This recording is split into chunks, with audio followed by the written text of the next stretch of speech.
আমি অন্ধ? তাহলে তখন কেন রিয়েক্ট করেছিলাম রণ? এলিজা মারিনি ক্রিস্টিকে, আমি শিওর, 100% শিওর। তাহলে ক্রিস্টি কোথায়? চালক প্রশ্নের গলা চালকের প্রশ্নের গলা নিভে এলো অ্যাশারের। সে চালকের প্রশ্নে গলা নিভে এলো অ্যাশারের। সে তো জানি না এই প্রশ্নের উত্তর। ধীর গলায় সে বলল, আমি জানি না। এলিজা থতমত খেয়ে বলল, তাহলে তুমি আমাকে এতক্ষণ কেন সন্দেহ করেছো? অ্যাশার এক ধাপ এগিয়ে এলো। তার চোখে ছিল যন্ত্রণা আর রাগের মিশ্রণ। তোমরা চুপ থাকো, তোমার আচরণ সবই আমাকে সন্দেহ করতে বাধ্য করেছিল। অ্যাশার বলল, তার কণ্ঠে এক অদ্ভুত মিশ্রণ, ক্ষোভ আর অপরাধবোধ। একটু থেমে গভীর শ্বাস নিয়ে সে যোগ করল, কিন্তু এখন আমি জানি তুমি এর সাথে জড়িত নও। অ্যাশারের চোখে গভীর দৃষ্টি ছিল, যেন সে এলিজার অন্তরের ভেতর পর্যন্ত দেখতে চাইছিল। এলিজা স্থির হয়ে দাঁড়িয়েছিল, চোখে জল জমে উঠেছে, কিন্তু কোনো শব্দ বের হলো না। সে কিছু বলতে পারল না। তার মনের ভিতরে যেন তোলপাড় শুরু হলো। উডি হালকা গলায় বলল, তবে এখন আসল প্রশ্ন হলো, ক্রিস্টিয়ানা ম্যাম এখন আসলে কোথায়? এলিজা ম্যাম আপনার তো জানার কথা, তাই না? উডির প্রশ্নে এলিজা চুপ করে থাকে। কোনরূপ উত্তর করার প্রয়াস চালায় না সে। তাদের কথোপকথনের মাঝে দূর থেকে সমুদ্রের ঢেউয়ের গর্জন শোনা যাচ্ছিল, যেন এই অন্ধকার রাতে প্রকৃতিও কোনো রহস্যের ইঙ্গিত দিচ্ছে। উডি আরও কিছু বলতে যাবে, তার আগে এলিজা গাড়ির ডিকি থেকে বেরিয়ে আসে এক অপ্রত্যাশিত দৃশ্য। কালো পোশাকে মোড়া লম্বা গড়নের এক অল্পবয়সী যুবক বেরিয়ে আসে ডিকি থেকে। তার চুল এলোমেলো, মুখে এক রহস্যময় অন্ধকার ছাপ। তার হাতে চকচক করছে রিভলভার, যা সরাসরি তাক করে এলিজার দিকে। এক মুহূর্তের জন্য থমকে যায় সবাই। চারপাশে হতবাক বিস্ময় গুঞ্জন উঠছে। অগাস্ট দিকবাদিক চিন্তা না করে ঠান্ডা নির্লিপ্ত গলায় বলল, বেশ নাটক হলো, এবার সত্যি বলো, ক্রিস্টিয়ানাকে কোথায় লুকিয়ে রেখেছো? নাকি সত্যি ওকে খুন করেছো তুমি? এলিজার মুখে ভয়ের কোনো ছাপ পড়ল না, বরং চুচুকুনে এক প্রকার ব্যঙ্গাত্মক হাসি ফুটে উঠল।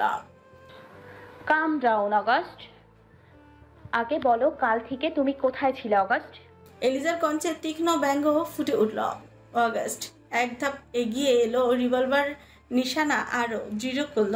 আশার উচ্চস্বরে ধমকে উঠল, অগাস্ট, এটা কি করছো তুমি? Drop the gun, damn it. August সোজা তার দিকে তাকিয়ে বলল, এলিজা চুপ থাকুন মিস্টার অ্যাসার মিলার। আপনার ভালোবাসা আপনার চোখকে অন্ধ করে দিয়েছে। আপনি বুঝতেই পারছেন না আপনার সামনে যে দাঁড়িয়ে আছে সে কি ধরনের মানুষ। ধীরে ধীরে এক পাশে পা বাড়ালো, স্মিত হেসে পড়ল, অগাস্ট, আমি ক্রিস্টিনাকে মেরেছি, এটাই প্রমাণ করার চেষ্টা করছো, তাই না? তবে সত্যি কি তোমার কাছে প্রমাণ আছে? অগাস্ট থেমে গেল এক মুহূর্ত। তার চোখে দ্বিধার ছাপ স্পষ্ট ফুটে উঠল। পেছনে থাকা চার্লট আর অ্যারন একে অপরের দিকে তাকালো। পরিস্থিতি ক্রমেই নিয়ন্ত্রণের বাইরে চলে যাচ্ছে। অগাস্টের কথার ধরন সম্পূর্ণ ভিন্ন। সেটা চুপচাপ স্বভাবের, বলতে গেলে ক্রিস্টিনার উল্টো। তার পরিস্থিতি বুঝে কয়েকবার গায়ে মারামারিও ট্যাগ লাগিয়ে ফেলেছে সে। তবে রিভলভার হাতে তাকে দেখতে মোটেও স্বাভাবিক লাগছে না। চার্লট অ্যারনের দিকে তাকিয়ে বলল, এলিজা যদি সত্যি খুনি হয়ে থাকতো তাকে মেরে ফেলাটা ঠিক হবে না রন। Cis ক্রিস্টিকে মারেনি cherry. মানে? তুই অ্যাশের কথা শুনে কিচ্ছু বোঝো না? কি বুঝবো? অ্যাশার কখনোই কারণ ছাড়া স্ট্রং স্টেটমেন্ট দেবে না Cherry. Sis is indeed innocent. কিন্তু আমরা যে ওকে গুলি করতে দেখলাম। চার্লটের প্রশ্নের উত্তর না দিয়ে সে পাল্টা প্রশ্নগুলো থাকে। চেরি, একটা প্রশ্নের উত্তর দেবে? কি? তুমি ক্রিস্টার পরনে কাপড়ে কোনো হিডেন ক্যামেরা লাগিয়েছিলে? প্রথমত খেয়েছে চার্লট। অ্যারনের দিকে চোখ তুলে তাকাতেই দেখে সন্দেহর লেলিহান শিখা জ্বলছে অ্যারনের চোখ জুড়ে।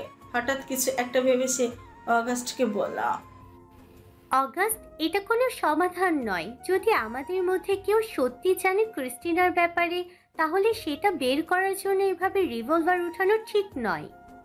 অগাস্ট তার চোখ সরিয়ে চার্লটের দিকে তাকালো, কিন্তু রিভলভার নিশানা এলিজার দিকেই রইল। চার্লট আপনি কে? শান্ত গলায় উত্তর করল। চার্লট লরেন্ট, অ্যারনের গার্লফ্রেন্ড।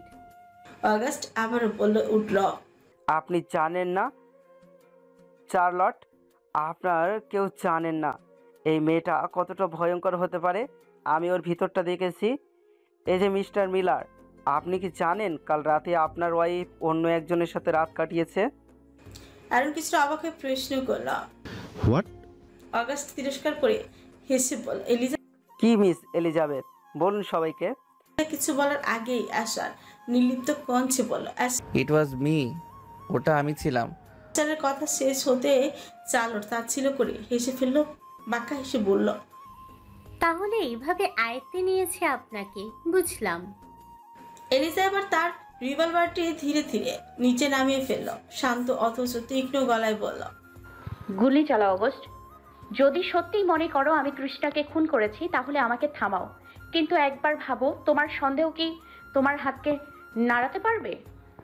চারপাশের বাতাস যেন থমকে গেল। অগাস্টের আঙুল ট্রিগারের উপর থর থর করে কাঁপতে লাগলো। মুহূর্তের ব্যবধানে অগাস্ট নিজের আঙুল ট্রিগারে জড়ো করে ধরলো। অ্যাশারের চোখ মুখে জুড়ে ভিতর ব্রেশ দেখা গেল। রাগ, ভয়, শঙ্কা মিলিয়ে এক অদ্ভুত কণ্ঠে বলে উঠল। August, drop the gun, listen to me. August, সবাইকে মেরে ফেলবো আমি, সবাইকে, কাউকে বাঁচিয়ে রাখবো না।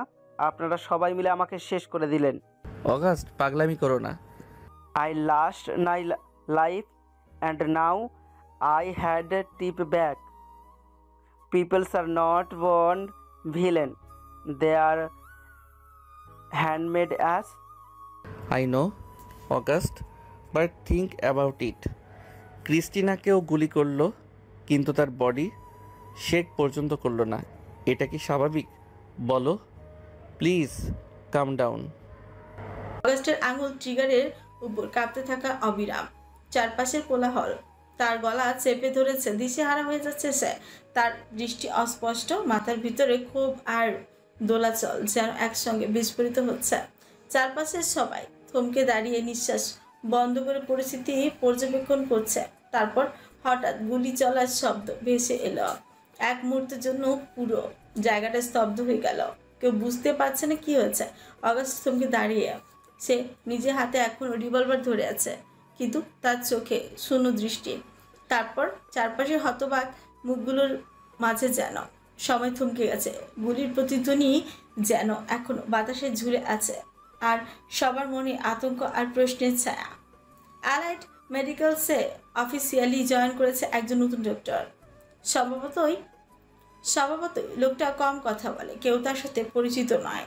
অনেকেই তার মুখদর্শন পর্যন্ত করতে পারেনি। জানা যায় মালিক পক্ষ থেকে তাকে হায়ার করা হয়েছে। গুঞ্জন উঠেছে ইভানকে স্থানীয় কোনো নিউরোলজিস্ট হ্যান্ডেল করতে চাইছে না, বিধায় এই নব্য মুখশ্রীর আগমন ঘটেছে। লুনা হতদন্ত হয়ে ছুটছে হাসপাতালের করিডোরে। গন্তব্য তার ইভানের কেবিন। ইভানের অ্যাসিস্ট্যান্ট হওয়ার সুবাদে এই কয়েকদিনের সব ঝামেলাতে সামলা। পরের সপ্তাহে ফ্যাশন উইক, আর তার 3 দিন পরেই তাদের নতুন সিনেমার প্রিমিয়ার। তার কয়েক মাস পরেই শুরু হবে ডিয়ানার সাথে সাইন করা ফিল্মের কাজ। এক কথায় বলতে গেলে সামনের দিনগুলো খুবই ব্যস্ততায় কাটতে যাচ্ছে ইভান আর তার চেপ্যান। মোড় ঘুরতেই কারোর সাথে সহজে ধাক্কা খেল লুনা। ফলস্বরূপ তার হাতে থাকা ফাইলগুলোর কাগজ সহ মেঝেতেই পড়ে গেল। নিজের চাইতে বেশি লম্বা গড়নের লোকটির দিকে তাকিয়ে চাইতে ভয় পেল সে। কেমন অদ্ভুত দৃষ্টি লোকটার। তার দিকে এক হাত বাড়িয়ে সাহায্য পর্যন্ত করলো না। নিজেকে ঠিক করে নিয়ে উঠে দাঁড়ালো লুনা। লোকটির দিকে চেয়ে কিছু বলতে নিল। লোকটি শান্ত নির্লিপ্ত গলায় বলল, এটা কোনো রানিং স্পট না, দেখে শুনে হাঁটুন। এক মুহূর্তের জন্য দাঁড়ায় না আর লোকটি অ্যাপ্রন পকেটে হাত গুজে হাঁটা দেয় নিজের গন্তব্যে। লুনা রেগে না গিয়ে লোকটার দিকে উঁচু মুখে মুগ্ধ দৃষ্টিতে চেয়ে এল। ঘুরে দাঁড়িয়ে সে লোকটির যাওয়া দেখলো, মুচকে হেসে ভিড় করে বলল, হি ইজ কিউট। নিজের ভাবনা মগ্ন পূর্বেই তার হুঁশ ফিরতে আবারও দৌড় লাগালো নিজের গন্তব্যে। মেয়েটির প্রস্থানে আবারও ফিরে তাকায় লোকটি। মুখে অদ্ভুত হাসি ফুটে ওঠে তার। ফোন বের করেই কারো নাম্বারে জাল করে বলল, লুনা নামের মেয়েটার সাথে প্ল্যান অনুযায়ী সাক্ষাৎ হয়েই গেল অবশেষে।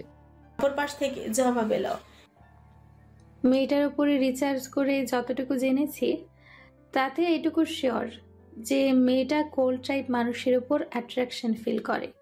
সো তোমাকে ওভাবেই কাজ করতে হবে অ্যাড্রিয়ান। বুঝেছি। Hello superstar, may I come in? আরে লুনা, এসো এসো। মেয়েটি এগিয়ে এসে ইভানের পাশে দাঁড়ালো। তার এক হাত ইভানের উন্মুক্ত বক্ষে রেখে হালকা হাসি দিয়ে বলল, আমাকে তো ভুলেই গেছেন স্যার। ইভান মৃদু হেসে বলল, লুনা এটা কি বলছো তুমি লুনা? তুমি জানো না আমি তোমার উপর কতটা ডিপেন্ডেন্ট? চোখে মুখে দুষ্টুমি নিয়ে বলল, এসেছিলাম একটা জরুরি দরকারে, কিন্তু স্যার একটা হ্যান্ডসাম ডক্টরের প্রেমে পড়ে গেছি। ইভান ফ্রিকুচকে হেসে বলল, এইটা তো নতুন কিছু না, তোমার তো 2 দিন পরে নতুন কাউকে পছন্দ হয়। কি করব বলুন, আপনার সাথে থেকে তো শিখে গেছি। তার জরুরি কাজটা কি? স্যার, ফ্যাশন উইকের সব মডেল হায়ার করা হয়ে গেছে। আপনার ওয়াইফ মানে মিস রুদ্রিকো থিম প্ল্যান করেছে, আর আজ সকালে মিস্টার মিলারের সাথে পার্সোনাল মিটিংও করেছেন। তাই নাকি? জি, মিস্টার মিলার থিম দেখে বেশ খুশি হয়েছেন। থিম কি সিলেক্ট করেছে? মিস রুদ্রিগো বলেছেন সব সময়ের মতো বোরিং কিছু না করে এবার র্যাম্প ওয়ার্কের পাশাপাশি এক্সিবিশন থাকবে। র্যাম্প ওয়াকেও তো এক্সিবিশনই হয়। স্যার, আপনি ঠিক বুঝতে পারেননি। এই এক্সিবিশনে আপনার আপকামিং মুভি প্লাস পুরনো প্রজেক্ট জিনিসপত্র থাকবে। এতে আপনার কাজগুলো আবার ট্রেন্ডিংয়ে চলে আসবে। ওহ, সাউন্ডস গুড। লুনা মুচকি হেসে বলল, দেখলেন স্যার, আপনার ওয়াইফ আপনার থেকেও এক ধাপ এগিয়ে। আরও কিছু আছে। মিস রুদ্রিকো কি তাহলে পুরো ইভেন্টের দায়িত্ব নিয়েছে? জি স্যার, ইভেন্ট অর্গানাইজিং থেকে শুরু করে পুরো এক্সিবিশন তিনিই হ্যান্ডেল করেছেন। ইমপ্রেসিভ। তবে আমার আপকামিং মুভি নিয়ে কী ধরনের প্রমোশনাল সেগমেন্ট থাকবে? পুরো ইভেন্টের হাইলাইটেড হবে আপনার নতুন প্রজেক্ট। র্যাম্প ওয়ার্কের শেষে একটা এক্সক্লুসিভ টিচার প্রিভিউ থাকবে, আর আপনার ফ্যানেদের জন্য একটা প্রশ্ন উত্তর সেশন ও প্ল্যান করা হয়েছে। ইন্টারেস্টিং। এবার দেখা যাক মিস রুদ্রিকো কতটা ডেলিভার করতে পারেন। স্যার, আমি নিশ্চিত ইভেন্টটা হিট হবে। আপনার পপুলারিটি আর মিস রুদ্রিকোর প্ল্যানিং পারফেক্ট কম্বিনেশন। এছাড়া মিস্টার মিলার তো বেশ ভালোই টাকা ঢাললেন। এসব দিয়ে কিছু হয় না লুনা, প্রেজেন্টেশনও ঠিকঠাক হতে হবে। দেখি মিস রুদ্রিকোর প্রেজেন্টেশন কতটা স্ট্রং। আপনার সাপোর্ট থাকলে অবশ্যই হবে স্যার। ঠিক আছে, তবে তুমি আসতে পারো। স্যার? বলো। Sir, doctor. লুনার কথা শেষ হওয়ার আগে ইভান বলল, আমাকে ইনফরমেশন এনে দেওয়া আগে। Okay sir. খুশিতে আত্মহারা হয়ে ছুটতে লাগালো লুনা।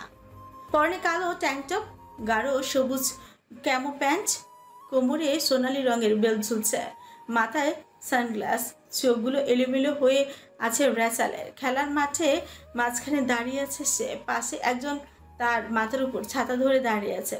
তার চোখে এক ধরনের তৃপ্তির ঝলক, যেন সব কিছুতেই তার পরিকল্পনা অনুযায়ী ঘুরছে। চারপাশে মানুষজন ব্যস্ত, কেউ স্টেজ তৈরি করছে, কেউ লাইট বসাচ্ছে, আর কেউ ফ্যাশন উইকের সাজসজ্জার তদারকি করছে। রেচালের কণ্ঠস্বর শীতল কিন্তু কর্তৃত্বে ভরা। লাইটিংটা একটু ড্রামাটিক চাই, স্টেজের মাঝখানে যেন ফোকাস থাকে, আর কালার প্যানেল যেন থিমের বাইরে না যায়। সে তার পাশে থাকা এক কর্মীর দিকে তাকিয়ে নির্দেশ দিল। তার হাতে ধরা ট্যাবলেটে ইভেন্টের পুরো ডিজাইন খুঁটিয়ে খুঁটিয়ে দেখে নিল সে। ইভানের নাম জড়িয়ে থাকা এই ইভেন্ট তারই পরিকল্পনায় চলছে, অথচ রেচালের চেহারায় ইভানকে ঘিরে কোনো উষ্ণতা নেই, বরং এক ধরনের নির্লিপ্ততা, ঠান্ডা প্রতিশোধের ছাপ স্পষ্ট। মিস্টার মিলারকে জানিয়ে দাও এক্সিবিশন স্পট ঠিক মতো রেডি আছে কিনা, আমি কোনো ঝুঁকি নিতে চাই না। ইভান একজন টিম মেম্বারকে ইঙ্গিত করে বলল রেচালকে, আর তার মুখের এক পলকের জন্য হালকা হাসি ফুটে উঠে, যেন এই ইভেন্টের সফলতার মধ্যেই তার প্রতিশোধের পূর্ণতা লুকিয়ে আছে। ইভানের কাজ আর নাম ব্যবহার করে সে নিজের উদ্দেশ্য সফল করছে, অথচ এক মুহূর্তের জন্য তার হৃদয় ইভানের জন্য কোনো ভালোবাসার স্থান নেই। এই ইভেন্ট রেচালের জন্য শুধু একটি হাতিয়ার, তার প্রতিশোধ নেওয়ার সবচেয়ে বড় মঞ্চ। সে ইভেন্ট স্পট থেকে সরে এসে সাইডে দাঁড়ালো। তার চেহারা অস্বস্তি আর বিরক্তির ছাপ স্পষ্ট। এক হাতে ফোন বের করে আশারকে কল করলো। ফোন বেজে চলেছে কিন্তু কেউ ধরছে না। তার ভ্রু কুঁচকে গেল। কয়েক মুহূর্ত অপেক্ষা করে আবারও চেষ্টা করলো, তবুও উত্তর নেই। রেজালের ঠোঁট চেপে ধরল, যেন নিজেকে শান্ত রাখার চেষ্টা করছে। এই লোকটা কখনোই সময় মতো ফোন ধরে না। নিজের সঙ্গে ফিসফিস করলো সে। তারপর দ্রুত রাফায়েলকে কল করলো। রাফায়েল কল ধরতে সময় লাগলো না। অপর পাশ থেকে রাফায়েল হ্যালো বলতে সে তড়িঘড়ি করে বলল, রাফায়েল, চার্লটের সঙ্গে যোগাযোগ করো। আশার কোথায় জানো? আমার ওর সঙ্গে এখনই কথা বলা দরকার। রেজালের কণ্ঠে অধৈর্য স্পষ্ট। ঠিক আছে, আমি চার্লটকে ফোন করছি। রাফায়েল শান্তভাবে বলল। কিছুক্ষণ পর রাফায়েল তাকে ছোট্ট করে মেসেজে বলল। চার্লটও ফোন ধরছে না। রেজাল বিরক্ত হয়ে এক হাত দিয়ে কপাল চেপে ধরল। মেসেজ সবাই একসাথে হাওয়া হয়ে গেল নাকি? রিপ্লাই বলল, আমি আসছি তোমার কাছে। আর সে সময় নষ্ট করলো না। দ্রুত গাড়ির দরজা খুলে উঠে বসে নির্দেশ দিল ড্রাইভারকে, রাফায়েলের ফ্ল্যাটে নিয়ে চলো। গাড়ি চলতে শুরু করলো। অথচ রেজাল জানালার বাইরে তাকে গম্ভীর চিন্তায় ডুবে গেল। তার প্রতিটি পদক্ষেপের পেছনে থাকা উদ্দেশ্য যেন আরো স্পষ্ট হতে লাগলো। এই প্ল্যান সফল না হলে তাকে মরতে হবে ইভানের হাতে। কলিং বেল বাজতে কয়েক মুহূর্তের পর দরজা খুলল রাফায়েল। দরজার সামনে রেজালকে দেখে তার মুখে কিছুটা অবাক হওয়ার ছাপ ফুটে উঠল। অদ্ভুত রকমের মলিন লাগছে মেয়েটাকে। রাফায়েল জানে এই মুহূর্তে রেজালের নিজের জন্য না, কেবল মাত্র রাফায়েলকে ইভানের হাত থেকে বাঁচানোর আপ্রাণ চেষ্টা করছে। কিছু বলার আগে রেজাল এগিয়ে গিয়ে তার ঠোঁটে একটা চুমুন এঁকে দিয়ে সোজা হয়ে দাঁড়ালো। ভেতরে আসবে না? রাফায়েল হালকা মুচকি হেসে বলল। রেজাল কিছু না বলে ঘরে ঢুকে খাটের উপর বসলো। তার চেহারায় ক্লান্তি আর মনের ভেতর জমে থাকা উত্তেজনার ছাপ স্পষ্ট। রাফায়েল পাশে বসতে সে তার গালে হাত রাখলো। চোখের জল চিকচিক করছে, কিন্তু কণ্ঠস্বর ছিল স্থির। আমি মারা যাব, সেটা নিশ্চিত রাফায়েল। তার কথাগুলো যেন বাতাসকেও ভারী করে তুলল। রাফায়েল তাকে গভীরভাবে দেখল। তার কঞ্চ করছে প্রায় নির্দয়, তবু তাতে ছিল এক ধরনের আক্ষেপের সুর মিশে। নিজের সর্বনাশ তুমি নিজে করেছো রিচি। আমি তোমাকে থামানোর চেষ্টা করেছি, কিন্তু তুমি শোনোনি। সবকিছুর ফল ভোগ করতেই তো হবেই। রেজালের চোখে ক্ষণিকের জন্য এক ধরনের অপরাধবোধ ঝলক দিল। তা দ্রুত মিলিয়ে গেল। সে দীর্ঘশ্বাস ফেলে পেছনে হেলান দিয়ে বসল, যেন সবকিছুর বোঝা নিজের কাঁধে নিয়ে বাকি কথাগুলো শুনতে প্রস্তুত। আর কথাটা বলেই রাফায়েল ঘুরে রেজালকে শক্ত করে নিজের মাঝে টেনে নিয়ে তার ছেলে সমস্ত উত্তাপ দিয়ে তাকে জড়িয়ে ধরল। তার কণ্ঠে এক ধরনের গভীর আবেদন ছিল। আমি তোমাকে অনেক ভালোবাসি রিচি। চলো না আমরা কোথাও পালিয়ে যে অনেক দূরে। অনেক বেশি করে ফেলেছি আমি রাফায়েল। তাদের মধ্যে কিছুক্ষণ নীরবতা বিরাজ করলো। রেজালের চোখে অশ্রু ঝরে পড়ছিল, তবে মুখে কোনো ভাঙনের ছাপ ছিল না। তার দুঃখ আর যন্ত্রণার কথা এই মুহূর্তে আরো কিছু বলে বোঝানো সম্ভব ছিল না। রাফায়েল তার কপালে একটুকু চুমুন দিয়ে বলল, সবকিছু ঠিক হয়ে যাবে রিচি, আমি তোমার পাশে আছি। রেজাল চোখে মুখে এক অদ্ভুত মিশ্র অনুভূতি নিয়ে তার দিকে তাকালো, যেন পুরো পৃথিবীকে ভুলে গিয়েছে সে। তবে সে ঠিক সেই মুহূর্তে তার মনে একটি চিন্তা উকি দিয়ে গেল। এতদূর আসতে আসতে কি তার আর কোনো পথ ছিল না? ভেবে পায় না রেজাল কেন এই খেলা মেতেছিল সে। কি ছিল এই অদ্ভুত নেশায়?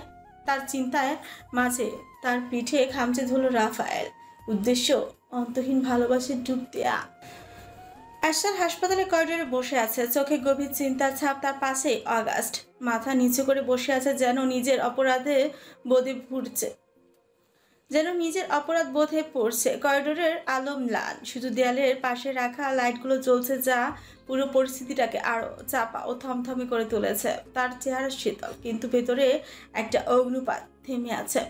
তার হাত দুটো কাঁপছে, যেন সেগুলো এখনো সেই ট্রিগারের স্পর্শ ভুলতে পারেনি। চারিদিকে কেমন একটা থমথমে নীরবতা। অপারেশন থিয়েটারের দরজা ওপরে লাল আলোটা কেমন যেন অগাস্টের অপরাধ বোধকে আরো এক প্রকট করে তুলেছে।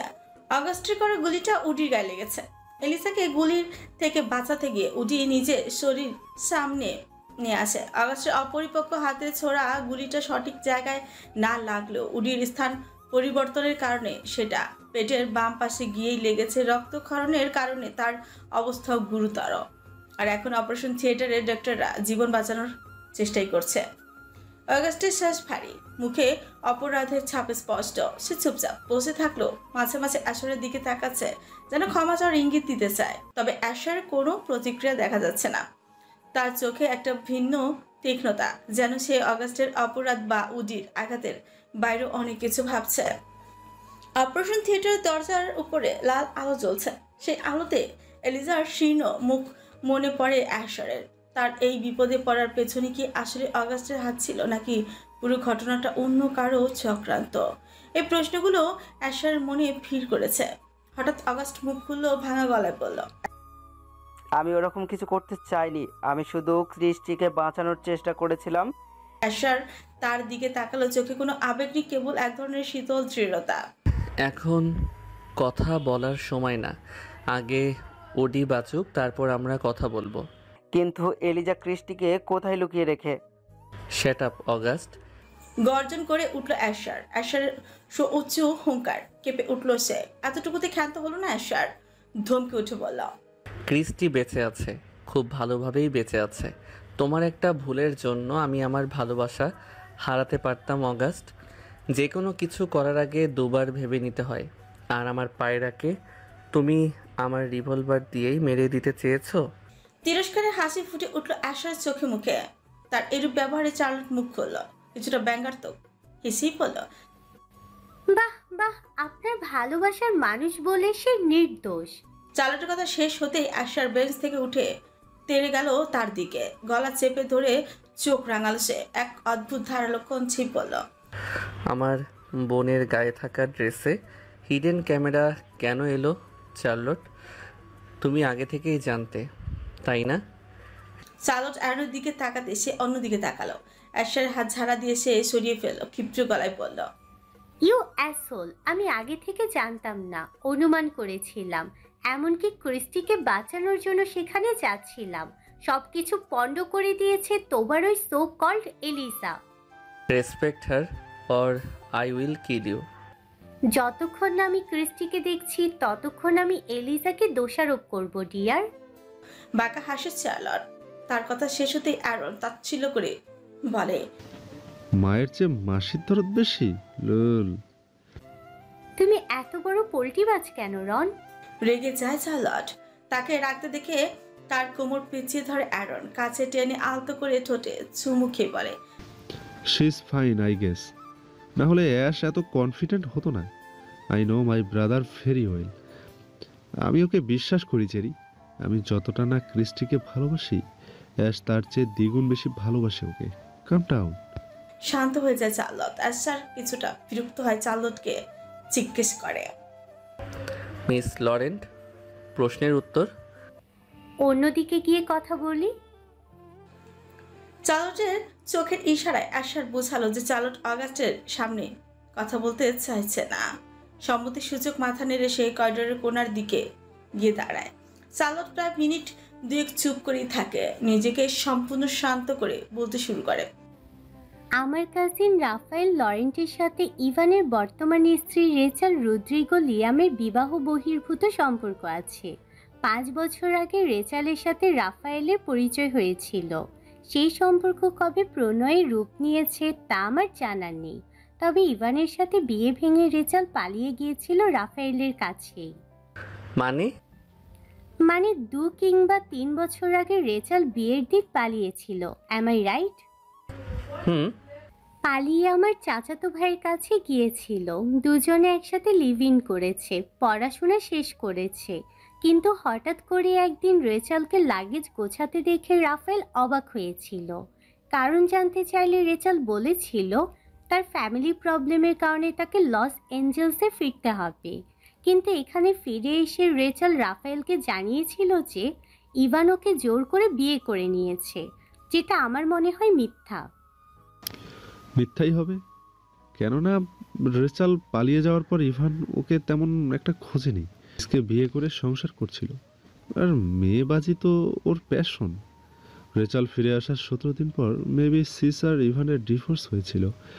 বলা বাহুল্য ওই দিন ওই 17 দিন ইভান রেচালের ফ্ল্যাটই ছিল। এক নিঃশ্বাসে বলল অ্যারন। তার কথা শেষ হতেই মাথা নাড়ে চার্লট। সে আবারও বলতে শুরু করে, এক্স্যাক্টলি, ড্রাগস বিজনেস ছাড়া অন্য কোনো বিষয়ে আমি অভিজ্ঞ না, তাই অত পার্সপেক্টিভ থেকে বিচার করিনি। যাই হোক, এরপর কয়েক দফা রেচাল ফ্রান্সে গিয়ে রাফায়েলের সাথে রুম শেয়ার করেছে, আর অ্যাজ ইউজুয়াল ওদের মধ্যকার সম্পর্ক সম্বন্ধে ইভান জেনে গিয়েছিল, আর এখন সে হন্য হয়ে আমার ভাইকে খুঁজছে। ইভানের অ্যাক্সিডেন্ট করিয়েছে কে তা জানি না, তবে রিচার্ড যে মারা যায়নি সেটা গেস করেছিলাম। আমি চাইছিলাম ইভানকে গোড়া থেকে শেষ করতে, তাই আমি বারবার চেষ্টা করেছি ওর সত্যিকারের রং বের করার, কিন্তু আমি ব্যর্থ হয়েছি প্রতিবার। যখন দেখলাম ক্রিস্টিনার ব্যাপারটা ইভান জড়িত, তখন আমি চেয়েছিলাম ক্রিস্টিনার দ্বারাই কেঁচো খুঁড়তে। আমার প্ল্যান রেডি ছিল, সব প্ল্যান মাফিক হচ্ছিল, কিন্তু সবটা ভেস্তে দিয়েছে এলিসা। সো তোমার মোটিভ ছিল তোমার কাজিন রাফেলকে ইভান শেষ করার আগে? আশার কথা শেষ হওয়ার আগে চার্লট বলল, ইভানকে শেষ করে দেওয়া। আমাদের প্ল্যান বারবার ফ্লপ কেন হচ্ছে জানো? হঠাৎ বলে উঠল অ্যারন। চার্লট আর অ্যাশার দুজনেই তার দিকে চাইতে সে নিজের প্রশ্নের উত্তরই বলল, কারণ আমাদের সবার টার্গেট একটাই, কিন্তু আমরা একসাথে কাজ না করে আলাদা কাজ করছি। অ্যাশার মাথা নাড়িয়ে বলল, কারেক্ট। এলিজার সাথে আমাদের বসতে হবে রণ, আমি ওর সাথে কন্ট্যাক্ট করছি। কথাটা শেষ করে এক মুহূর্ত দাঁড়ানে আসার সে চলে যেতে অ্যারন চার্লটের দিকে চেয়ে বাঁকা হেসে পড়ল। আমার বোনকে টোপ হিসেবে ব্যবহার করে নিজের ভাইকে বাঁচানোর চেষ্টা, ইমপ্রেসিভ। আম সরি রন, আমি। চার্লটের কথা শেষ করতে দেয় না অ্যারন। হ্যাচকা টানে তাকে কাছে এনে তার উষ্ঠধর নিজের আয়ত্তে নিয়ে এলোমেলো কণ্ঠে বলতে থাকে, এত সহজে ছাড়ছি না মিস লরেন্ট, স্বার্থপরতার শাস্তি তুমি পাবেই, তবে ভালোবাসি বিধায় মেরে ফেলতে পারছি না। তার কথা তীব্র ঘৃণার রেশ পেতেই থমকে যায় চার্লট। ভালোবাসার ছোঁয়া তো তিরস্কার মিশিয়ে দিয়েছে অ্যারন। একটা মানুষ কি করে উষ্ঠের উষ্ম ছোঁয়া দিতে দিতে তিরস্কার করতে পারে ভেবে পায় না চার্লট। চোখ বন্ধ করে নেয় সে। হাসপাতাল থেকে অনেকক্ষণ আগে ফিরেছে অ্যাড্রিয়ান। লুসিনা তার কাছে যেতেই এক তীব্র মেলি পারফিউমের ঘ্রাণ নাকে এসে লাগলো, কিছুটা মলিন হয়ে এলো সে। তার মুখের হাসি মিইয়ে যেতে দেখে অ্যাড্রিয়ান বলল, আমি ওই মেয়েটার বেশি কাছে যাইনি, বিশ্বাস করো। হয়েছে জানি, বলতে হবে না। বাসায় এতক্ষণ কি করছো? মিস্টার মিলার এলিজাকে পেয়েছে? কোনটার উত্তর চাও? আপাতত আমি উত্তর চাইছি না লুসি, আমি তোমাকে চাইছি। গলার স্বর নেমে এলো অ্যাড্রিয়ানের কণ্ঠে এক প্রকার ব্যাকুলতা, চাহিদা মণ্ডিত এক নেশাক্ত স্বর। লুসিনার চোখ জলজল করে উঠল। অ্যাড্রিয়ান আর সময় নষ্ট করলো না, কোলে তুলে নিল লুসিনাকে। দুজনার মধ্যকার দূরত্ব ঘুচিয়ে দিতে যত পরিকল্পনা। আশার বিলাতে এসেছে অনেকক্ষণ। আসার পর থেকে সে ঘরে বসে আছে দরজার আচ্ছাদনে। সোফায় বসে আশা নিজের মতো করে ল্যাপটপে কাজ চালিয়ে যাচ্ছে। এলিজা তার দিকে হতবিহ্বল হয়ে তাকিয়ে রয়েছে প্রথম থেকেই। প্রায় ঘন্টাখানিক ধরে ডিভোর্সের প্রসঙ্গ তুললেও অ্যাশারের মধ্যে কোনো হেলদোল নেই, বরং অ্যাশারের দৃষ্টিতে দুর্বলতা সে অবলোকন করেছে প্রথম থেকেই। এবার এলিজা আর চুপ থাকতে পারল না। অ্যাশারের নিষেধাজ্ঞা অগ্রাহ্য করে সে বলল, অ্যাশ, আর ইউ টায়ার্ড? আমার কথা ছিল তোমার সাথে, তুমি ফ্রি থাকলে কথা বলার ছিল, please. I ask you to stay quiet. এখন কোনো কথা বলবো না বলেছি তো, চুপ থাকো। But I want divorce and you need to talk Ash. এলিজার মুখের শব্দ অ্যাশারের ধৈর্যের বাঁধ ভেঙেই ফেলল। এতক্ষণ ধরে নিজেকে ঠিক রাখতে চাওয়া অ্যাশারের কাছে এলিজার উপস্থিতি অনেকটাই যুদ্ধ করার মতোই ছিল। কোল থেকে ল্যাপটপটা সরিয়ে উম্মাদের ন্যায় ধাক্কা দিয়ে বিছানাতে বসে থাকা এলিজাকে শুইয়ে দেয় সে। এলিজার দুই পাশে হাত রেখে হাঁপাতে হাঁপাতে বলে, আই ওয়ান্ট ইউ। তুমি ইচ্ছা করে এমন করো, তাই না?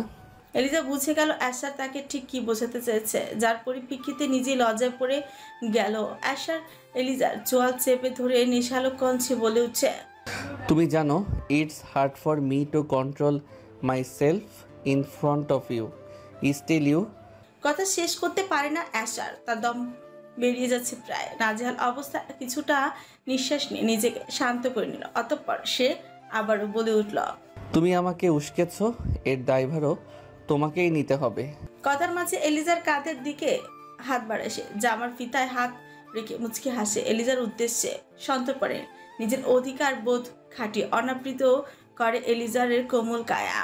নিজের বলিষ্ঠ হাতে এলিজার কোমর চেপে ধরে নিজের দিকে টেনে নিয়ে বলে, এলিজাবেথ। এলিজা কোনোরূপ উত্তর করে না। তাকে চুপ থাকতে দেখে অশান্ত হয় অ্যাশার।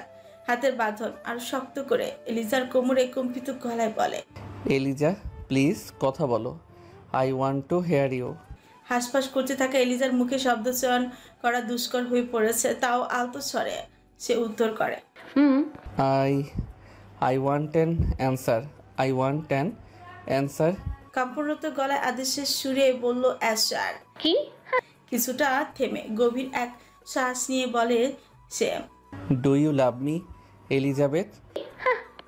Do you love me damn it? No. এলিজার কোমর খামচে ধরে জিজ্ঞেস করে। ভালোবাসো না? আবারও চুপ করে থাকে এলিজা। অসহায় ন্যায় অ্যাশার তাকে বলল, বলো না ভালোবাসো না আমায়? অ্যাশারের চোখের দিকে চাইতে হেরে যায় এলিজা। কম্পিত কণ্ঠে উত্তর করে, আর I love you. Say my name. Why? আমি জানতে চাই তুমি কাকে ভালোবাসো। আমাকে ভালোবাসো? বলো তো আমার নাম কি? অ্যাশ। আমার অ্যাশ, অ্যাশার মিলার। আমি তোমার কে হই এলিজাবেথ? আমার হাজবেন্ড। Good girl. অপেক্ষা করে না অ্যাশার। এলিজা শয়নরত অবস্থাতে দু হাত অ্যাশারের দিকে বাড়িয়ে দিল। অ্যাশার ডুব দিল তার প্রেয়সীর গভীরতায়। অ্যাশারের উন্মাদনায় কিঞ্চিত ব্যথাতুর দৃষ্টিতে এলিজা কম্পনরত অধরে বলে ওঠে, অ্যাশার সো ডাউন। ভারী গলায় অ্যাশার বলে, am I hurting you Elizabeth? No, I mean. Eliza আর কিছু বলার আগে অ্যাশার বাঁকা হেসে বলল, don't you like my touch? Don't you enjoy me? অ্যাশারের সূক্ষ্ম কথার ধারা এলিজা একগাল হাসল। আর অ্যাশার দিন শেষে তার কাঙ্ক্ষিত জিনিস পেয়ে গেল। প্রচ্ছন্নতায় ঘেরা মুহূর্তের শেষে এলিজাকে বুকে জড়িয়ে নিল অ্যাশার। আলতো হেসে সে বলল, জানো একটা মেয়ে আছে নাম এলিজা, আর একটা ছেলে অ্যাশার। আর এলিজার হাসি অ্যাশারের কাছে ড্রাগের মতো। সবসময় একই কথা। Desperate soul. বড় করে নিঃশ্বাস নিল এলিজা। অতঃপর তার মুখ ফুটে উঠল এক বিস্তর হাসে। অ্যাশার হাত বাড়িয়ে এলিজার গালে হাত রেখে হালকা হেসে বলল, Elizabeth stay in my world, don't leave me please. মুহূর্ত অপেক্ষা না করে অ্যাশার তার প্রিন্সেসের গর্দানে আবারও মুখ ডুবাল। আদরে ভরিয়ে দিল এক নিমিষে। রাত প্রায় 2টা ছুঁই। অন্ধকার ঘরের নিস্তব্ধতা ভেঙে মাঝে মাঝে কেবল ঘড়ির চিকচিক শব্দ শোনা যাচ্ছে। এলিজা বিছানায় এক পাশ ফিরে শুয়ে আছে, চোখ বন্ধ, তার নিঃশ্বাস ভারী, যেন কোনো অস্থিরতা লুকিয়ে রাখতে চাইছে। অ্যাশার তার দিকে ফিরে কিছুক্ষণ চুপচাপ তাকিয়ে রইল। তারপর ধীর গলায় বলল, এলিজা আমার দিকে ফিরে তাকাও, কথা আছে তো। বিরক্ত স্বরে জবাব দিল, আমি কোনো কথা বলতে চাইছি না। Ash, let me sleep. অ্যাশারের গলার সুর তখনও শান্ত, কিন্তু তার ভেতরে অস্থিরতা ধরা পড়ল। কিছুক্ষণ চুপ থেকে সে আবার বলল, এলিজা তুই জানো তো এভাবে চুপ করে থাকলে হবে না। কথা না বললে সমস্যার সমাধান কিভাবে হবে? I really want to talk. এবার এলিজা চোখ বন্ধ রেখেই বলল, অ্যাশ প্লিজ, আমি আজ আর কোনো ঝামেলা চাই না। কাল সকালে কথা বলবো, ওকে? যখন আমি বলতে চেয়েছি তখন তো আমাকে বলতে দাওনি, এখন কেন ডিস্টার্ব করছো? অ্যাশ কিছুক্ষণ চুপ নিস্তব্ধ হয়ে রইল। তারপর নিঃশব্দে উঠে বিছানায় কিনারায় গিয়ে বসে পড়ল। অন্ধকার ঘরে তার স্বর ধীরে ভেসে এলো, এলিজা তুমি চাইলে ঘুমাও এলিজা, আমি শুধু চাইছিলাম তুমি আমার চোখের দিকে তাকাও, হয়তো তাতে তুমি বুঝতে পারতে আমি কি বলতে চাইছি। তার কথা শুনে নড়ল না, তাকালো না, কিন্তু তার বুকের ভেতরে এক অজানা ক্রোধ আর অপরাধ বোধে মিশে গেল, গলায় কাটা হয়ে আটকে রইল। গভীর ঘুমের পথ তখন আর খুঁজে পেল না। অ্যাশারের ধৈর্যের বাঁধ ভেঙে গেল। বিছানার কিনারে বসে থাকা অবস্থায় হঠাৎই উঠে দাঁড়ালো। এক মুহূর্তের জন্য নিঃশ্বাসগুলো ভারী হয়ে এলিজার দিকে চেয়ে রইল। তারপর পায়ের ভারী শব্দে এগিয়ে এলো তার পাশে। এলিজা বুঝতেই পারল না কখন অ্যাশার হাত তার কবজি ধরে তাকে শক্ত করে নিজের দিকে টেনে নিয়েছে। অ্যাশ, এটা কি করছো? এলিজা প্রতিবাদ করে ওঠার চেষ্টা করলো, কিন্তু তার শরীর অ্যাশারের শক্ত আলিঙ্গনকে আটকে গেল। যা চাইছি তাই করছি। চুপ করে থাকলে মনে করো এটাই তোমার শাস্তি। ছাড়ো আমাকে।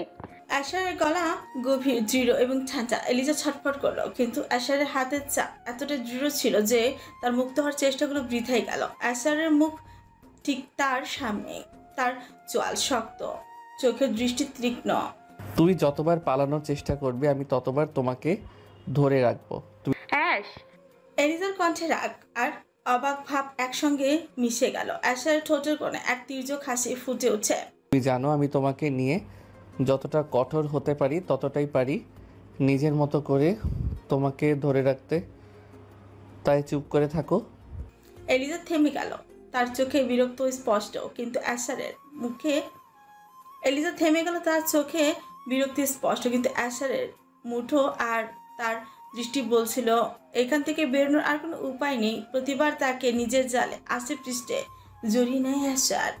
পরের দিন সকালে ঘর থেকে বের হয়ে সিঁড়ির দিকে কাছে আসতে এলিজা লক্ষ্য করলো লিভিং রুমে ছোট্টখাটো হট্টগোল শোনা যাচ্ছে। কৌতূহল নিয়ে সে দ্রুত পায়ে সিঁড়ি ভেঙে নিচে নামলো, বড় করে শ্বাস নিয়ে হাঁটা দিল সেদিকে।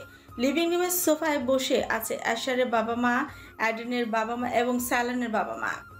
তাদের আপ্যায়নে ব্যস্ত এলিজার পরিবার। জেড, ট্রেলর আর ক্রিস্টিনা বাদে সকলে উপস্থিত। এলিজাকে দেখে লুইস মিলারের মুখ আরো গম্ভীর হয়ে গেল, তার কণ্ঠে কঠিন শীতলতা। আশার কোথায় এলিজা?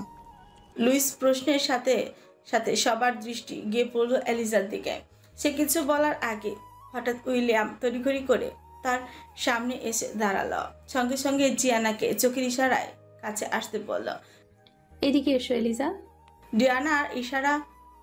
ডিয়ানা ইশারার অর্থ বুঝে দ্রুত এলিজার কাছে এলো। উইলিয়াম তার কানে কিছু ফিসফিস করে বলতে ডিয়ানা গভীর দৃষ্টিতে এলিজাকে আপাতমস্তক দেখে নিল, তারপর হালকা অপ্রস্তুত হাসি দিয়ে বলল।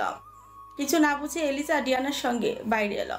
পরিস্থিতি তাকে আরো বেশি অস্বস্তিতে ফেলে দিল। ফিসফিসিয়ে করে বলল সে। কি হচ্ছে? সবাই এভাবে তাকাচ্ছে কেন? এখনো কি ভাবছো ক্রিস্টিকে আমি মেরে ফেলেছি? ডিয়ানা হালকা হাসি দিয়ে শান্ত গলায় বলল, কিছু হয়নি এলিজা, আর এমন কিছু না। বড়রা হয়তো খেয়াল করেনি, কিন্তু তোমার গলায় দাগ পড়েছে, সেটা খেয়াল করেছো? ডিয়ানার কথা এলিজা মুহূর্তে থমকে গেল, বিস্মিত চোখে ডিয়ানার দিকে তাকালো, তারপর তাড়াতাড়ি নিজের গর্দানে হাত রাখলো। আঙুল ছোঁয়াতেই হালকা ব্যথা অনুভব করলো। তার মনে পড়লো রাতের শেষ স্মৃতি, অ্যাশারের সেদিনের উত্তাপ, তার শক্ত বাহুতে জড়িয়ে রাখা আর তার ঠোঁটের ছোঁয়া। এলিজার মুখে হালকা লজ্জা ফুটে উঠল। ডিয়ানার সামনে দাঁড়িয়ে থাকার আর সাহস হলো না তার। চোখ নামে দ্রুত বলল, আমি একটু ঘরে যাচ্ছি। তাড়াহুড়ো করে সেখান থেকে বেরিয়ে গেল। ডিয়ানা এক দৃষ্টিতে এলিজার চলে যাওয়ার দিকে তাকিয়ে রইল, তার ছোট কোণে যেন একটা রহস্যময় হাসি ঝুলেছিল। ঠিক তখনই উইলিয়াম এসে তার পাশে দাঁড়ালো, ঠান্ডা অথচ কঠিন চোখে তাকিয়ে বলল, ধন্যবাদ মিস মিলার। তার কণ্ঠস্বর নিঃশব্দ আক্ষেপের মতোই শোনালো। উইলিয়ামের ভেতরে অস্থিরতা। ডিয়ানার চোখ এড়ালো না, কিছু বলতে চাইল সে, কিন্তু উইলিয়াম আর অপেক্ষা করলো না। নিজের কথা জানে দ্রুত পায়ে হেঁটে চলে গেল সেইখান থেকে। এদিকে নিজের ঘরে ফিরে এলিজা দরজা আটকে আয়নার সামনে দাঁড়ালো। গলার দাগ স্পষ্ট দেখতে পেল, গলার চিহ্নগুলো যেন রাতের স্মৃতি ফিরিয়ে আনো। আসলে সেই গভীর তীব্র চুম্বন। তার ঠোঁট কেঁপে উঠল। আজকেই কেন আয়না না দেখে বের হলাম? নিজেকে প্রশ্ন করলো সে। হঠাৎই বাথরুম থেকে পানির আওয়াজ বন্ধ হয়ে গেল। এলিজা আয়নার সামনে থেকে সরে গিয়ে গভীর শ্বাস নিল, নিজে আওড়ালো, আই নিড ডিভোর্স। যেভাবেই হোক এত কিছুর পর আমি কিছুতেই অ্যাশারকে আমার জীবনে জড়াতে পারবো না। কিছুটা থেমে নিজের ভাবনায় মশগুল হয়ে বিড়বিড় করে বলল, ওকে ভালোবেসে ফেলেছি আমি। এলিজাকে বিড়বিড় করতে দেখে অ্যাশার তাকে পেছন থেকে জড়িয়ে ধরে বলল, এই যে একা একা কথা না বলে আমার সাথে বললেও তো পারো। ছাড়ো। নিজেকে অ্যাশারের বলিষ্ঠ হাতের শক্ত বাঁধন থেকে মুক্ত করার প্রয়াস চালালো সে। অ্যাশার কিছুটা ঝুঁকে এলিজার ঘাড়ে মৃদু চুমুন খেয়ে বলল, সব সময় পালাতে চাও কেন বলো তো? ভালোবাসো আমায়? না বাসি না। তুমি প্লিজ চেঞ্জ করো। কতক্ষণ টাওয়াল পেঁচিয়ে থাকবে? অ্যাশার বাঁকা হেসে বলল, মডেস্ট সাজছো কেন? এমন তো আর না যে তুমি এমনভাবে আমাকে দেখোনি, বরং এর চেয়ে বেশি দেখেছো। মুখে লাগাম দাও অ্যাশার। বিয়ে করে তাহলে লাভ কি হলো এলিজাবেথ? বিয়ে করেছি তাও বউকে ভালোবাসতে, সংসার করতে, বাচ্চা কাচ্চা। অ্যাশার কথা শেষ না হতেই তার মুখ চেপে ধরে এলিজার চোখ রাঙিয়ে বলে, চুপ করতে বলেছি। তোমার বাবা মা এসেছে নিচে, যাও রেডি হও, যাও রেডি হয়ে। এলিজার কথা শুনে অ্যাশ সামান্য মুচকি হেসে বলল, তোমার এই রাগটা অনেক সুন্দর জানো। তুমি কি শুনছো আমি কি বলছি? নিচে যাও। অ্যাশার ধীরে ধীরে তার হাত সরিয়ে নিল, তারপর তার দিকে এক দৃষ্টিতে তাকিয়ে থেকে বলল, যাচ্ছি, তবে মনে রেখো তুমি যতই দূরে সরতে চাও আমি ততই কাছে আসব। তুমি আমার এটা বদলাবে না। তার কথা শুনে এলিজা ফ্রিকুচকে গেল। তুমি এসব পাগলামি বন্ধ করবে কবে? পাগলামি না, ভালোবাসা, আর সেটা বোঝার সময় তোমার আসবে খুব দ্রুতই এলিজাবেথ। এলিজা কোনো উত্তর না দিয়ে এক পাশ ফিরে ঘুরে দাঁড়ালো। অ্যাশার তাওয়াল ঠিক করতে করতে কেবিনেট থেকে নিজের পরনে পোশাক পরে নিল। আয়নার আদলে পুরোটা সময় এলিজা তার দিকেই চেয়ে ছিল এক অদ্ভুত দৃষ্টিতে। রেডি হয়ে অ্যাশার বাঁকা হেসে আয়নার মাঝে এলিজার চোখে চোখ রাখতে থতমত খেলে এলিজা। তার দিকে অ্যাশারও আরো বিস্তর হেসে বলল, লুকিয়ে দেখার কিছুই নেই, তুমি বললে তো আমি। এলিজা আবারও চোখ রাঙায়। চুপ হয়ে যায় অ্যাশার। কিছু একটা ভেবে সে বলে উঠছে, মেয়েরা পারভার্ট হয় শুনেছি, আজ তোমায় দেখে নিলাম, আমার সর্বস্ব দেখে নিলে, আমার মান ইজ্জত আর কই থাকলো। কথাটা বলে দরজার দিকে এগিয়ে গেল সে। যাওয়ার সময় দরজা থেকে ফিরে তাকিয়ে বলল, তোমার আয়নার সামনে দাঁড়িয়ে নিজের গলার দাগগুলো নিয়ে ভাবার দরকার নেই, সেগুলো আমার ভালোবাসারই চিহ্ন। Let people know that you belong to Asher Miller. তুমি আমার এলিজাবেথ, শুধু আমার। এলিজার মুখে লালচে আবার ছড়িয়ে পড়ল। সে রাগান্বিতও কিন্তু শান্ত স্বরে বলল, দয়া করে নিচে যাও অ্যাশার। অ্যাশার আর কিছু না বলে বেরিয়ে গেল। এলিজা আয়নার সামনে গিয়ে দাঁড়িয়ে নিজের প্রতিবিম্বের দিকে তাকিয়ে রইল। বুকের ভেতর কিছু একটা দোলা দিল তার, যেন হার মানতে চাইছে তার যুক্তির সামনে, কিন্তু নিজের মনের সাথে যুদ্ধ করে আবার নিজের ভেতরে শক্তি ফিরিয়ে আনলো সে। আবার বিড়বিড় করে বলল, না, আমাকে শক্ত হতে হবে, এই সম্পর্ক টিকবে না। তবু তার মনের এক কোণে আশার কথাগুলো বারবার প্রতিধ্বনি হতে লাগলো। নিজের ভেতরে দ্বিধাকে দূরে ঠেলে সে দ্রুত চুল বাঁধল। আশারের দেওয়া ভালোবাসার চিহ্নগুলো সন্তর্পণে লুকিয়ে ফেললো ভারী মেকআপের আদলে। কিছু সময় পর নিজের কাঁধে হাত দিয়ে নিজেকে সাহস দিয়ে বলল সে, তোমাকে বের হতে হবে এলিজা, অন্য কোনো উপায় নেই। You have to do it. Destroy Evan Liam, get divorce and finally accept your fate. আর তারপর স্তরদের মালিকানা ভাইদের কাছে দিয়ে দিলেই আমি মুক্ত। ফোঁস করে নিঃশ্বাস ছাড়লো এলিজা। নিচে নেমে এলিজা দেখলো অ্যাশার তার বাবা মায়ের সাথে বসে হাসি মুখে কথা বলছে। তার চোখে সেই চিরচেনা আত্মবিশ্বাস ঝলকাচ্ছে। এলিজা ওদের দিকে তাকিয়ে কয়েক মুহূর্ত দাঁড়িয়ে রইল। তারপর মনে হলো এই মানুষটা তার পুরো পৃথিবীকে গ্রাস করে ফেলেছে। অ্যাশার তার দিকে তাকিয়ে হেসে বলল, এদিকে এসো এলিজা, মা তোমার সাথে কথা বলতে চাইছে। এলিজা ধীর পায়ে এগিয়ে গেল। মুখে হাসি ধরে রাখার চেষ্টা করলেও তার ভিতরে চলছিল এক বিশাল ঝড়। বিকেল গড়িয়ে সন্ধ্যার আগমনী বার্তা দিচ্ছিল। ডিয়ানা বারবার সাহস জড়ো করছিল উইলিয়ামের সাথে কথা বলার জন্য। অনেকক্ষণ ধরে নিজের ঘরে জানালার পাশে বসে সে চিন্তা করছিল সে কিভাবে শুরু করবে, কিন্তু কিছুতেই নিজের দ্বিধা কাটাতে পারছিল না। অবশেষে ধৈর্য আর ধরে রাখতে না পেরে সে সরাসরি উইলিয়ামের ঘরের দিকে হাঁটা দিল। ঘরে ঢুকতে দেখলো উইলিয়ামের চেয়ারে ঘুরিয়ে জানালার দিকে মুখ করে বসে আছে। তার চোখে গভীর চিন্তা ছায়া। ডিয়ানা দরজার কাছে থমকে দাঁড়িয়ে পড়ল। উইলিয়াম, তোমার সাথে একটু কথা বলতে চাই। উইলিয়াম সেদিকে তাকালো না, ধীর স্বরে বলল, ডিয়ানা আমি ব্যস্ত, পরে কথা বলবো। তবে ডিয়ানা তার কথায় কিছু উঠল না। রাগ আর হতাশায় তার ভেতরে এক ধরনের সাহসী জন্ম নিল। সে এগিয়ে গিয়ে উইলিয়ামের সামনে টেবিলটা ঠেলে সরিয়ে দিল। তারপর বলল, তোমার এই ব্যস্ততার বাহানা আমি আর শুনতে চাই না, আজ তোমাকে শুনতেই হবে। উইলিয়াম অবাক হয়ে তার দিকে তাকালো। তুমি জানো তোমার এই আচরণ আমার কথা শেষ করার আগে ডিয়ানা এক ঝটকায় তার কোলের উপর উঠে বসলো। উইলিয়াম পুরো হতভম্ব হয়ে গেল তার এই ব্যবহারে। ডিয়ানা তুমি? ডিয়ানা তার কাঁধে হাত রেখে দৃঢ় কণ্ঠে বলল, তুমি সব সময় এড়িয়ে যাও, কিন্তু আমি আর সহ্য করতে পারছি না। তোমার চুপ থাকা আমাকে পাগল করে দিচ্ছে উইলিয়াম। আজ আমাকে বলতেই হবে, কি জন্য বিয়ে ভাঙতে চাচ্ছ? সত্যি করে বলো, আমাকে আর ভালো লাগে না? উইলিয়ামের চোখে মুহূর্তের জন্য কঠোরতা দেখা দিল, কিন্তু ডিয়ানার মুখে সে তীব্র দৃঢ়তাকে উপেক্ষা করতে পারল না। তার গলার স্বরে কোমলতা ফিরে এলো। ডিয়ানা, তুমি যা ভাবছো ব্যাপারটা তেমন নয়। ডিয়ানা কিছু বলতে যাবে, ঠিক তখনই উইলিয়াম তার কোমরে হাত রাখলো। তার স্পর্শে ডিয়ানা কেঁপে উঠল।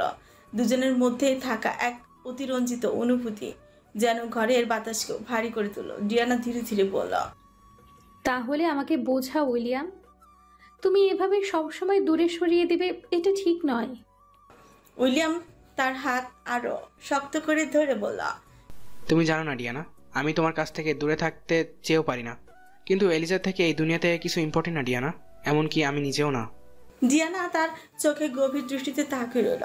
এক মুহূর্তের নীরবতা পরে উইলিয়াম তার মুখের দিকে ঝুঁকে এলো। তাদের মাঝে যে টানটা এতক্ষণ তীব্র হয়ে উঠেছিল তা আর বাদ মানল না। দুজনেই সেই মুহূর্তে তাদের দুর্বলতাকে স্বীকার করে নিল। আস্তে পৃষ্ঠে আলিঙ্গন করলো একে অপরের উষ্ঠাধর।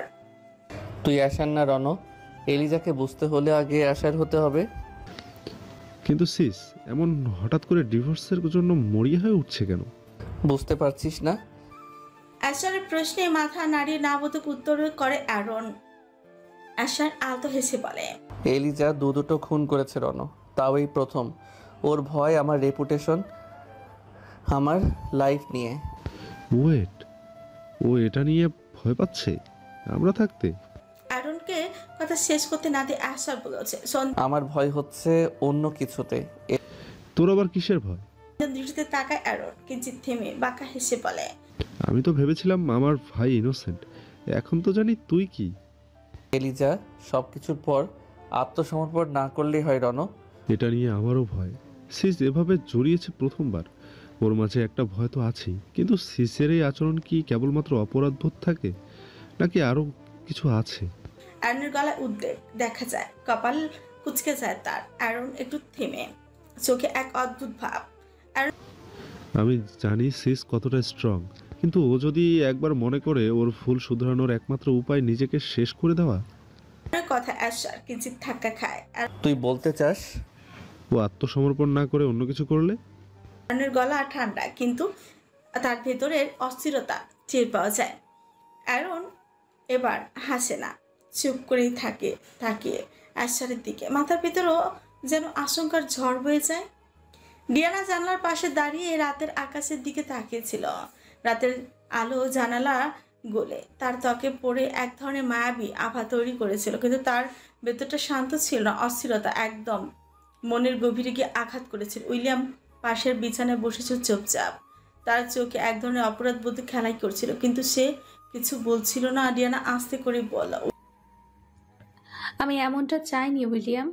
উইলিয়াম তার দিকে তাকালো, এক দীর্ঘশ্বাস ছেড়ে বললাম, আমি জানি miss Miller, I am really sorry for today, but it was our mistake. আমরা দুজনেই তখন এটা চেয়েছিলাম, রাইট? ডিয়ানা চোখ বন্ধ করলো। সে চেয়েছিল, হ্যাঁ, কিন্তু এভাবে নয়। সে চেয়েছিল তাদের বিয়ের প্রথম রাতটা একদম নিখুঁত হোক, যেন একটা স্বপ্নের মতোই মনে হয়। কিন্তু আবেগের মুহূর্তে সবকিছু ভুলে গিয়ে তারা একে অপরকে বড্ড বেশি কাছে টেনে নিয়েছিল। আমি চেয়েছিলাম এই রাতটা আমাদের জন্য স্মরণীয় হোক উইলিয়াম, কিন্তু এখন মনে হচ্ছে আমরা ভুল করেছি। তুমি তো আমাকে চাও না।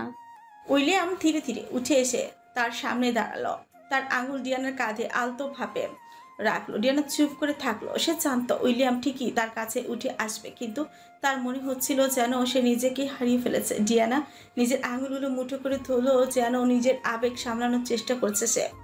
তার বুকের ভেতর ধুকপুক করছিল, গলার কাছে যেন কিছু একটা আটকে গেছে।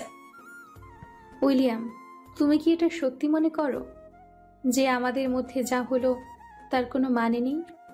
উইলিয়াম একটু দূরে সরে দাঁড়ালো, জানালার বাইরে তাকিয়ে থাকলো। রাতের কালো আকাশের নিচে তার মুখ কঠিন লাগছিল, কিন্তু তার চোখে ছিল একরাশ টানাপোড়েন। ডিয়ানা, তুমি জানো না আমি কতটা চেষ্টা করেছি নিজেকে দূরে সরিয়ে রাখতে। আমি তোমাকে ভালোবাসি, কিন্তু এলিজার থেকে এই পৃথিবীতে আমার কাছে আর কিছু জরুরি নয়, এমনকি আমি নিজেও না। ডিয়ানা এক ধাপ এগিয়ে এসে তার হাতে হাত রাখলো শক্ত করে। তাহলে আমার কথা, আমার অনুভূতির কোনো দাম নেই? উইলিয়াম এবার তার দিকেই তাকালো গভীর দৃষ্টিতে, নিজের হাত ছাড়িয়ে নিয়ে বলল, ডিয়ানা, আমি চাই না তুমি এমন সম্পর্কে থাকো যেখানে তুমি সবসময় আমার দ্বিতীয় প্রাধান্য হয়ে থাকবে। তুমি তার থেকে অনেক বেশি কিছু ডিজার্ভ করো। ডিয়ানার ঠোঁট কাঁপল, তার চোখ ভিজে উঠেছিল, কিন্তু সে নিজেকে দুর্বল হতে দিতে চায়নি। ডিয়ানা গভীর শ্বাস নিল, তারপর নিঃশব্দে বলল, যদি এখন চলে যেতে দাও তাহলে জানবে আমি তোমার জন্য অপেক্ষা করব না। দ্বিতীয়বার ফিরে এলে আমি তোমার হাত ধরবো না উইলিয়াম। উইলিয়ামের চোখ নড়ে উঠল। সে কিছু বলতে চাইল, কিন্তু শেষ পর্যন্ত কোনো শব্দ বের হলো না।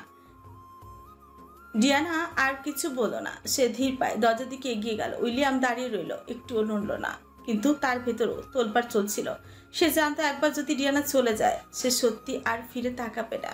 ডিয়ানা দরজা খুলে বেরিয়ে গেল, আর উইলিয়াম চোখ বন্ধ করে নিঃশব্দে তার ভালোবাসাকে নিজে দূরে ঠেলে দিল। কিন্তু পরক্ষণে কিছু একটা ভেবে দৌড়ে গিয়ে ডিয়ানাকে পেছন থেকে জড়িয়ে ধরল সে। ডিয়ানা কাঁধে কপাল থেকে কম্পিত গলায় বলল, I love you Miss Miller, I can't leave you.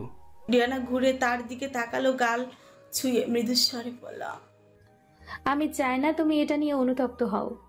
আমি চাই না আমাদের কোনো আফসোস হয়ে থাকুক। আমি তোমাকে না পেলে আফসোস করবো ডিয়ানা। কিন্তু আজকে এমনটা না হলেও তো পারতো উইলিয়াম। ডিয়ানা তার কথা শেষ করে উইলিয়ামের চোখে তাকিয়ে রইল। উইলিয়াম মৃদু হেসে বলল, তাহলে তুমি বলো আমি কিভাবে এই অপরাধবোধ থেকে মুক্তি পাবো? ডিয়ানা তখন নির্লিপ্ত দৃষ্টিতে চেয়ে আছে তার দিকে। উইলিয়াম আবারও একটু হাসল, সেই পরিচিত কোমল হাসি। ডিয়ানা আমাকে আরেকবার বিয়ে করবে? অবাক হয়ে গেল। মানে? উইলিয়াম তার হাত নিজের হাতে নিল, মিষ্টি হেসে বলল, এটা নতুন শুরু ডিয়ানা, যেভাবে তুমি চেয়েছিলে ঠিক সেভাবে। ভুলে যাও আজ কিছু হয়েছে আমাদের মধ্যে। আজ আমাদের একবার বিয়ে হলো, আবার আমরা বিয়ে করব, সকলকে জানিয়ে, তোমার ইচ্ছায়। ডিয়ানার চোখের কোণে জল জমে উঠল, কিন্তু এবার সেটা অনুতাপে ছিল না, ছিল ভালোবাসার। লস অ্যাঞ্জেলেসের আকাশ আজ অন্যরকম এক জৌলুসে ভাসছে। রাতের গাঢ় নীলের উপর অসংখ্য আলোর ঝলকানি, আর শহরের প্রাণ কেন্দ্রে চলছে এক বিশাল আয়োজন। লিয়াম ফাংশন উইকের গ্র্যান্ড ওপেনিং। দ্য গ্র্যান্ড হলের সামনে লাল গালিচা বিছানো, চারিদিকে পাপ্পারাজিদের ক্যামেরার ঝলকানি। নামি দামি ডিজাইনাররা, মডেল, অভিনেতা, শিল্পী, বিজনেস ম্যাগনেট সবাই হাজির হয়েছেন আজকের এই ঐতিহাসিক রাতে। তবে আলোচনার কেন্দ্রবিন্দুতে একজনই, ইভান লিয়াম। দরজা খুলে গেল এক শীতল বাতাসের মতো, আর প্রবেশ করলেন ইভান। কালো ট্রেঞ্চ কোট, নিচে হালকা ধূসর স্যুট, চোখে স্বভাব সিদ্ধ নির্লিপ্ত আত্মবিশ্বাস। তার ঠিক পেছনে মিস রুদ্রিগো, এই ইভেন্টের প্রধান আয়োজক, পরিকল্পক, আর একই সাথে ইভানের স্ত্রী। রক্তলাল গ্রাউন্ডের মাধ্যমে তাকে এক অনন্য প্রতিমার মতোই লাগছিল, স্পষ্ট, দৃঢ় আর অভিজাত। সোনালি ঝাড়বাতি, নিচে বিশাল স্টেজ, আলো কমিয়ে দেওয়া হয়েছে, শুধু মাঝখানে একটা স্পটলাইট। ব্যাকগ্রাউন্ডে বাজতে শুরু করলো নরম অর্কেস্ট্রার সুর। পুরো হল নিস্তব্ধ হয়ে গেল। স্টেজের মাঝখানে উঠে এলেন ইভান, তার গভীর কণ্ঠ মাইক্রোফোনের গায়ে নরম স্পর্শ পড়ল। Art is not just what we create, it's what we leave behind. Tonight, we will witness the fusion of fashion, cinema and legacy. হাততালির গর্জনে কেঁপে উঠল ইভান, হেসে উঠে বলল, আপনারা জানেন আমি বেশি কথা বলে একদম পছন্দ করি না, তাই সরাসরি চলে যাই আজকের এই গ্র্যান্ড ওপেনিংয়ে কে কে থাকছে তা জানতে। Mrs Rodrigo Liam. র্যাচালের দিকে চেয়ে নিজের হাত বাড়িয়ে মুচকি হাসল সে। র্যাচালও হেসে তার হাত ধরে বলল, It's a great honor that I got the chance to plan my husband's event. As an artist, I really feel pleasure. So, চলুন জেনে নেওয়া যাক আজকের লাইমলাইট ইভেন্ট। পেছনে ফিরতে বড় স্ক্রিনে অ্যানিমেশন শুরু হয়, আর র্যাচাল হাসি মুখ বজায় রেখে বলতে থাকে, পুরো সপ্তাহের মধ্যে আজ প্রথম দিন, তবে আজ তেমন একটা বড় কিছু নেই। আজকে থাকছে পূর্ববর্তী বছরগুলোর প্রদর্শনী আর আতশবাজি প্রদর্শনী। আগামীকালের সেগমেন্টে থাকছে নানান তারকাদের আগমনী এবং বিভিন্ন দেশ থেকে আসা সকল ডিজাইনারদের কাজের প্রদর্শনী। তৃতীয় দিনের মতো থাকছে মিস্টার লিয়ামের হ্যান্ডওয়ার্ক শোকেস। চতুর্থ দিনে থাকছে র্যামওয়ার্ক। পঞ্চম দিনেও থাকছে ফ্যাশন ম্যানিয়া, অর্থাৎ নানান ডিজাইনারদের মধ্যে ফ্যাশন কম্পিটিশন। ষষ্ঠ দিনে থাকছে ইভান লিয়ামের আপকামিং মুভির ট্রিজার এবং প্রশ্ন উত্তর পর্ব। 7ম দিনে থাকছে গালা নাইট। আশা করি পুরোটার সময় আমাদের সাথে থাকবেন। ধন্যবাদ। ফ্যাশন উইকের ঝলমলে রাত, শহর জুড়ে উচ্ছ্বাস, ক্যামেরার ঝলকানি, ফ্ল্যাশ লাইটের মিষ্টি উজ্জ্বলতা আর জমকালো সাজসজ্জার মধ্যে দাঁড়িয়ে আছে ইভান, যেন এক নিঃসঙ্গ দীপ্ত। চোখে মুখে উদাসীনতার ছোটে এক অদ্ভুত বাঁকা হাসি। গ্র্যান্ড ওপেনিং জমে উঠেছে, তবুও তার মন পড়ে আছে অন্য কোথাও। এক মুহূর্ত অপেক্ষা না করে সে পকেট থেকে ফোন বের করলো, দ্রুত আশার মিলারের নাম্বারে কল দিল। রিং বাজলো কয়েকবার। অবশেষে অপর পাশ থেকে ফোনটা ধরে একটা নারী কণ্ঠ। ইভানের শরীর মুহূর্তেই জমে গেল। পরিচিত সেই নারী কণ্ঠ, যেন বহু বছর পর শোনা এক হারিয়ে যাওয়া সুর। সে ধীরে ধীরে ফোনের স্ক্রিনের দিকে তাকালো। না, ভুল হয়নি, এটা আশারের নাম্বারে। তাহলে গলা শুকিয়ে এলো, কণ্ঠ ভারী হয়ে গেল। নিজেকে সামনে নিয়ে ফিসফিস করে পড়ল। এলিজা? অপর প্রান্তে যেন নিস্তব্ধতা নেমে এলো। এলিজা থমকে গেল। গলার স্বর যেন মূর্তি চেনা হয়ে গেল উঠল তার, কিন্তু নিজেকে শক্ত করে সে স্বাভাবিক থাকার চেষ্টা করলো। জি, আপনি কে? Ivan Liam. নামটা উচ্চারণ করতে যেন বাতাস ভারী হয়ে গেল। অনেক অজানা অনুভূতি একসাথে এসে আঘাত হানলো দুই প্রান্তে। এলিজা কিছু বলতে যাবে ঠিক তখনই আশার এসে তাকে এক ছটকায় নিজের দিকে টেনে নিল। ঠোঁটে আলতো একটা চুমু দিল, তারপর গলায় নেশালো গাম্ভীর্যতা নিয়ে পড়ল। কে কল করেছে? এলিজা খানিক চুপ থেকে ধীরে পড়ল। ইভান লিয়াম বলল। আশার ঠোঁটের কোণে বাঁকা হাসি খেলে গেল, চোখের কোণায় বিদ্রুপের ছেলে। সে গভীরভাবে এলিজার দিকে তাকিয়ে বলল, আমার ক্লায়েন্ট, তুমি বিছানায় গিয়ে বসো, আমি আসছি। এলিজা চুপচাপ উঠে চলে গেল। দরজা বন্ধ হওয়ার শব্দ শোনা মাত্র আশার ফোনটা কানে লাগিয়ে কড়া গলায় বলল, বল ইভান, কি চাস? ইভান এক মুহূর্ত চুপ করে রইল, তারপর ছাঞ্চা কণ্ঠে বলল, এই, তোর আমার এক্সের প্রতি ভালোবাসা কোথায় আশা? এতদিন যে ভালোবাসা উপচে পড়ছিল, এখন তা কোথায়? শুধু নাম মেলে গেলেই হলো? মানুষ তো মেলে না। আশার হেসে উঠল, একটা শীতল বিদ্রুপপূর্ণ হাসে। কেন কল করেছিস? ইভান হাসল না, বরং তার কণ্ঠ আরো গভীর হলো। তোর গার্লফ্রেন্ডটাকে দেখা না। মরার এত শক্ত ইভান? আরে রাখছিস কেন? বলছিলাম তো, মেয়েটার নাম তো এলিজা, কিন্তু দেখতেও কি আমার এলিজার মতোই? জানার ইচ্ছে হচ্ছিল। আশার এবার আর হাসল না, বরং এক মুহূর্ত থেমে গলা নিচু করে বলল, তোর এলিজা? হ্যাঁ, আমার এলিজা। আশার একসময় নামের পাশে আমার নাম ছিল, তোর তো তাও জুটে নেই। আশার এবার সত্যিই হেসে ফেলল, কিন্তু সে হাসির মধ্যে উপহাস ছিল না, ছিল এক গভীর আনন্দ। মনে মনে বলল, তোর কোনো ধারণাও নেই তুই কাকে কি বলছিস। She is mine now, only mine, আমার এলিজাবেথ। ইভান আশার হাসির আওয়াজ বিরক্ত হলো, কর্কশ স্বরে বলল, ফ্যাশন উইকের ওপেনিং কিন্তু এলি না, কাল পারলে এসে দেখে যাস। ঠিক আছে। এইটুকু বলেই আশার ফোন কেটে দিল। ফোনটা বন্ধ করে সে ঘুরে দাঁড়ালো। শয্যার কিনারে বসে আছে এলিজা, চোখে এক ধরনের অস্থিরতা, কিন্তু ঠোঁটের কোণে প্রশান্ত এক হাসে। আর সব ঠিক? আশার ধীর পা এগিয়ে গিয়ে এলিজার কপালে চুমু খেয়ে বলল, তুমি ইভানকে বলেছো এলিজা নামের অন্য কেউ আছে তোমার জীবনে, right? See, I get it right. Princess, এখন ঘুমাও, আমি অন্য ঘরে ঘুমাবো।